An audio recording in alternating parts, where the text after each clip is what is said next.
Good morning everyone, welcome back to my new mini blog. তো আজকে একটু বসিরহাটে যাবো বোনের বাড়িতে। তার আগে আমি যাব পেট্রোল পাম্পে একটু তেল ভরতে। তেঁতুলিয়ায় যাচ্ছি না, আমি আটুরিয়া বাজারের যে আমাদের পেট্রোল পাম্প আছে সেখানে যাব।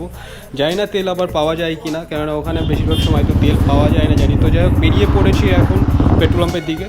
তো সেই একই অবস্থা, মানে যেটা একটু আগে বলছিলাম, তেল পাইনি। তো সোজা চলে এসেছি বসিরহাটে। যাওয়ার পথে ভাবছি তেল নিয়ে নেবো। তো বোনের বাড়িতে যাওয়ার আগে একটু আম নিয়ে নিয়েছি, বাড়ির গাছের আম ছিল, সেই আমগুলো নিলাম। একটা কাঁঠাল নিয়েছি, নিয়ে আমরা দুজন বেরিয়ে পড়ছি বোনের বাড়ি যাবো। বোনের বাড়ি রয়েছে বসিরহাটের 72-এর ওখানে। Seat seat seat seat. বলো আমি ভম্বল। তুমি ভম্বল? না তোমার জামা পছন্দ হয়েছে? দেখো কি করছিস? আমি বলেছিলাম ওখানে আসো। হ্যাঁ, বলটা নতুন এনে সত্যনাশ করে দিলে।